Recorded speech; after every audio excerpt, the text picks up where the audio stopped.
Штип овие денови се белее целиот во снег. Во расчистувањето на снежните наноси вклучени се теренски екипи, но расчистувањето тешко оди. Снегот и енормно ниските речиси поларни температури го направија Штип да белее. Исчистени се главните улици, но споредните улици се со снег. Тешко е по нив и движењето и возењето со автомобили. Екипите на јавното предпријатие Стипион 2011 интензивно на терен.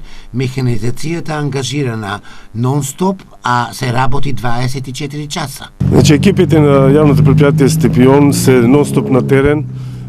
Дежурство е 24 сата, нон-стоп се посипуваат улиците со песок и со абразивен материјал и со сол.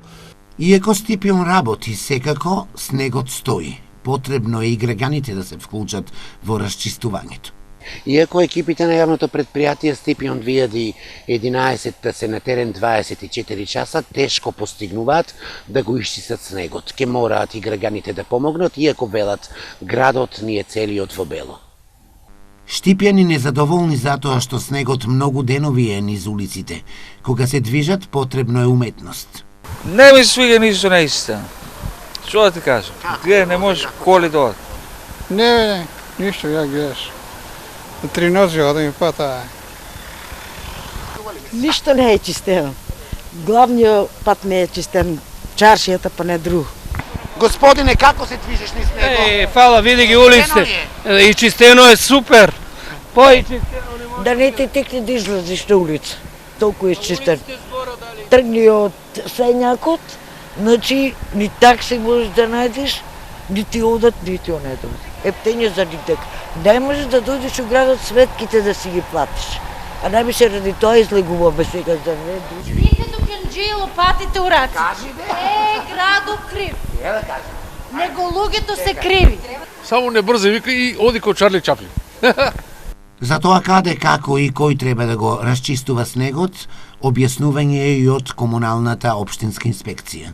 Според законот, после завршувањето на снежните врнежи, односно поднамалувањето на снежните врнежи, треба да се излезе сите да излезе на чистење на снегот. Тоа важи за јавните предпријатија, односно за Стипион, за ИСАР што ги чисте тротоарите, а исто така веднаш треба да пристапа чистење пред деловните објекти, пристапните патишта, односно пристапните тротоарите пред деловните објекти, блезовите пред дуќаните треба да бидат исчистени од страна на сопствениците на овие деловни објекти. Исто така и колективните стамбени згради треба при нивниот влез да се исчисте, бидејќи тука настануваат доста повреди, бидејќи сите колективни стамбени згради имаат скали, односно степеници, каде што настануваат доста голем број на повреди.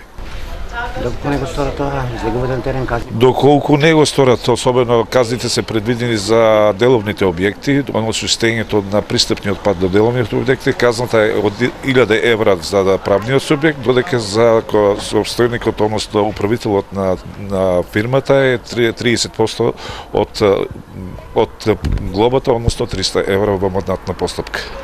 Деновиве има проблеми и со водоснабдувањето во неколку делови од градот. Од јавното предпријатие ИСАР велат дека дополнително ќе се јават со известување.